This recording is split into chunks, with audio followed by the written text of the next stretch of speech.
பார்ப்போம். வாக்குரிமை என்பதன் பொருள் என்ன அப்படின்னு பார்த்தீங்கன்னா சுதந்திரம். சுதந்திரம் இது வந்து எந்த வார்த்தையிலிருந்து வந்ததுன்னா பிராங்க் என்ற வார்த்தையிலிருந்து வந்தது. பிராங்க் என்பது எந்த மொழி சொல்லுன்னா ஆங்கிலோ பிரெஞ்சு கலவை சொல். இந்திய தேர்தல் ஆணையத்தை பற்றி கூறும் பகுதி எது அப்படின்னு பார்த்தீங்கன்னா 15. தேர்தல் ஆணையத்தை பற்றி கூறக்கூடிய சட்ட உறுப்புகள் என்னன்னு பார்த்தீங்கன்னா 324 329. மக்களவைக்கும் மாநில சட்டப்பேரவைக்கும் வயது வந்தோர் வாக்குரிமை அடிப்படையில் வந்து தேர்தல் நடத்த வேண்டும் அப்படின்னு சொல்லக்கூடிய சட்ட உறுப்பு எதுன்னா 326.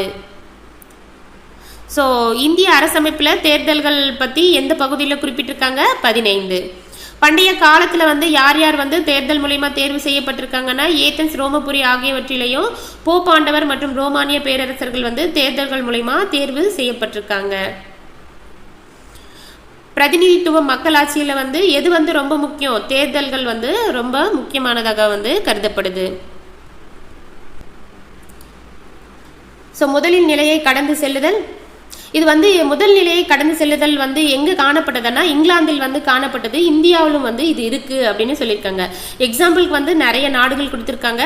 நம்மளுக்கு அதெல்லாம் தேவையில்லை. எக்ஸாம் பாயிண்ட் ஆஃப் வியூவில் என்னன்றதை பார்த்துப்போம். ஸோ நீங்கள் ஃபஸ்ட் டைம் இந்த லெசன் இப்போ தான் நீங்கள் படிக்கிறீங்கன்னா கண்டிப்பாக இந்த வீடியோ பார்த்துட்டு A to Z ஒரு வாட்டி வாசிச்சிருங்க. நிறைய வந்து பேசிக்காக தெரிஞ்சுக்க வேண்டிய விஷயங்களே நிறையா இருக்குது. தேர்தல் ஆணையம்னா நம்மளுக்கு வந்து என்ன பண்ணுது அப்படின்றது நம்ம மக்கப் பண்ண வேண்டிய விஷயம் இல்லை, தெரிஞ்சுக்க வேண்டிய விஷயம். ஸோ நீங்கள் ஃபஸ்ட் டைம் இப்போ தான் படிக்க போகிறோம் அப்படின்றப்போ வீடியோ பார்த்து முடிஞ்சதுமே ஒரு வாட்டி புத்தகத்தில் என்னென்ன கொடுத்துருக்காங்கன்றதை ஒரு வாட்டி ரீட் பண்ணிடுங்க. ஆல்ரெடி நான் படிச்சிருக்கேன் அப்படின்றவங்க தேவையில்லை, முக்கியமான பாயிண்ட்ஸ் மட்டும் படித்தா போதும். ஸோ இந்த முதல் நிலையை கடந்து செல்லுதல் வந்து எந்த நாட்டில் காணப்பட்டதுன்னா இங்கிலாந்தில் வந்து காணப்பட்டது. ஸோ நம்ம தேர்தலை வந்து இங்கிலாந்து பேஸ் பண்ணி தான் வந்து தேர்தல் முறையே நம்ம வந்து பண்ணிட்டு இருக்கோம். ஏன்னா அவங்க தானே நம்மள ரூல் பண்ணாங்க. நிறைய விஷயம் வந்து அவங்க கிட்ட இருந்து காப்பி வந்து பண்ணியிருப்போம். ஸோ அதனால அந்த தேர்தல் முறையும் வந்து இங்கிலாந்து தான் இந்தியாவும் வந்து ஃபாலோ பண்ணிட்டு இருக்கு. ஸோ முதல் நிலையை கடந்து செல்லுதல்னா ஒரு வேட்பாளர் செல்ல தகுந்த வாக்குகளில் பிற வேட்பாளரை விட அதிக வாக்குகள் பெற்றிருந்தாலே வெற்றி பெற்றவர். ஸோ அதிக வாக்குகள் யார் பெற்றிருக்காங்களோ அவங்க தான் வெற்றி பெற்றவர். இது வந்து முதல் நிலையை கடந்து செல்லுதல். அடுத்து வந்து பார்த்தீங்கன்னா தொகுதி வாக்கு.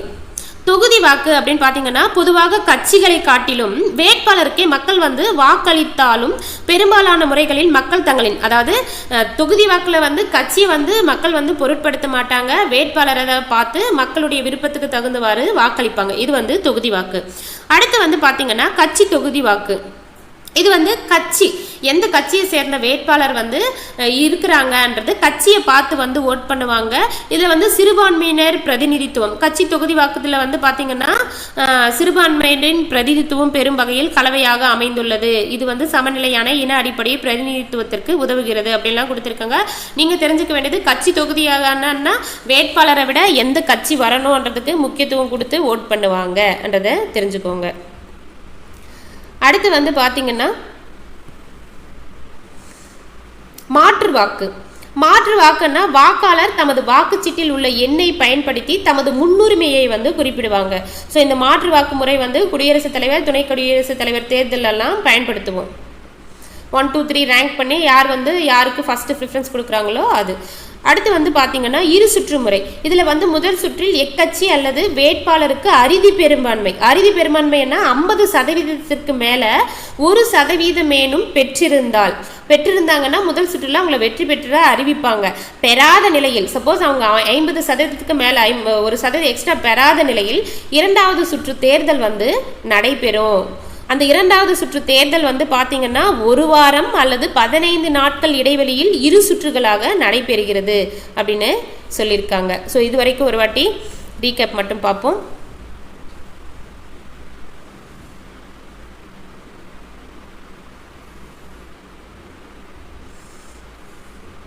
5 வகையான பன்மைத்துவ பெரும்பான்மை முறைமைகளை வந்து குறிப்பிடுறாங்க. அந்த 5 வகை என்ன அப்படின்னு பார்த்தீங்கன்னா முதல் நிலையை கடந்து செல்லுதல், ஹையஸ்ட் யார் வந்து ஓட்டு வாங்குறாங்களோ அவங்க வின்னு. தொகுதி வாக்கு. தொகுதி வாக்குன்னா தொகுதியில் வந்து வேட்பாளருக்கு தான் முக்கியத்துவம் கொடுப்பாங்க, கட்சிக்கு வந்து முக்கியத்துவம் கொடுக்க மாட்டாங்க.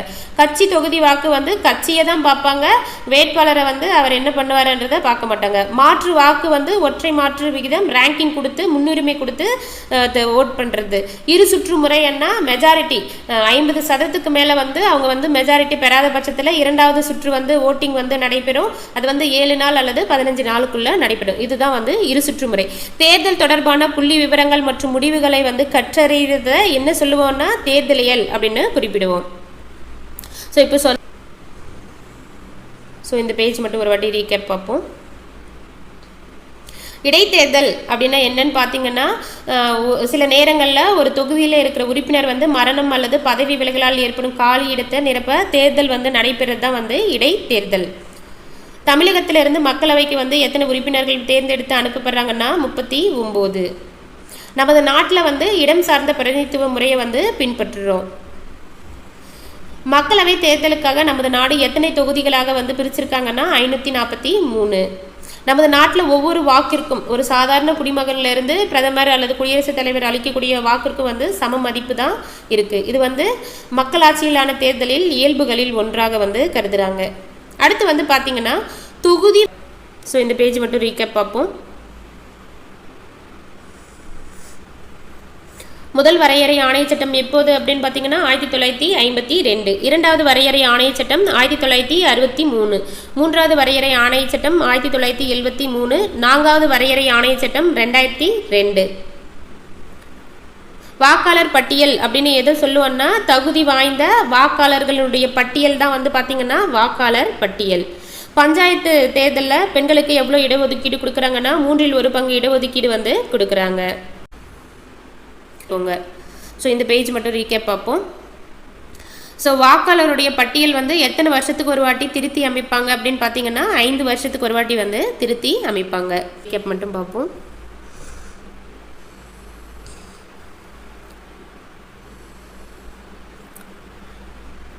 இந்திய குடிமக்களின் வாக்களிக்கக்கூடிய வயது 21லிருந்து 18 வந்து எப்போ குறைச்சாங்க அப்படின்னா 1988 61வது சட்ட திருத்தம் அது நடைமுறைக்கு வந்தது வந்து பார்த்தீங்கன்னா 1989.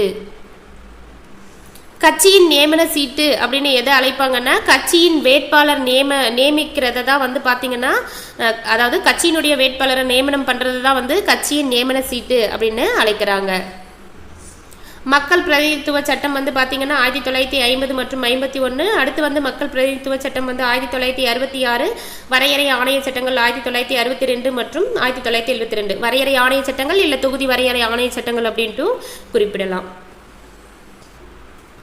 இந்தியா வந்து சுதந்திரம் அடைந்த பிறகு முதல் பொது தேர்தல் எப்போ நடைபெற்றதுன்னா 1951-52. ஆப்ஷனில் வந்து 1951 செப்பரேட் 1952 கொடுத்துருக்காங்கன்னா 1952 தான் வந்து போடணும். ஏன்னா 52 தான் தேர்தல் வந்து நிறைவடைந்தது. எத்தனை மக்களவை இடங்கள் வந்து இருந்தது? மக்களவை இடங்கள் பார்த்தீங்கன்னா மொத்தம் வந்து 489. எத்தனை இடங்களில் தேர்தல் நடைபெற்றதுன்னா 401 தொகுதிகளில் வந்து தேர்தல் வந்து நடைபெற்றது. அந்த 401 தொகுதிகளில் காங்கிரஸ் கட்சி வந்து எத்தனை இடங்களில் வெற்றி பெற்றதுன்னா 364 இடங்களில் வந்து வெற்றி பெற்றது. எத்தனை கட்சிகள் தேர்தலில் வந்து பங்கு பெற்றாங்கன்னா 54 கட்சிகள் வந்து பங்கு பெற்றாங்க. கம்யூனிஸ்ட் கட்சி வந்து எத்தனாவது இடத்தை பிடித்ததுன்னா 2வது இடத்தை வந்து பிடித்தது. எத்தனை இடங்களில் அவங்க வெற்றி பெற்றாங்கன்னா 16 இடங்களில் வந்து வெற்றி பெற்றாங்க. பதிவான வாக்குகளில் எத்தனை சதவீதம் காங்கிரஸ் கட்சி பெற்றது அப்படின்னு பார்த்தீங்கன்னா 45%. மொத்த வாக்குகள் எத்தனை சதவீதம் பதிவானதுன்னா 67.6. எத்தனை மாநிலங்கள் இருந்தது அப்படின்னு பார்த்தீங்கன்னா 26 மாநிலங்கள் வந்து இருந்தது. 401 தொகுதிகளில் வந்து தேர்தல் வந்து நடைபெற்றது. தேர்தல் நடைபெற்றது எப்பன்னு பார்த்தீங்கன்னா அக்டோபர் 25 1951, 10/25 1951, 2/21 1952, 2 பிப்ரவரி 21 1952.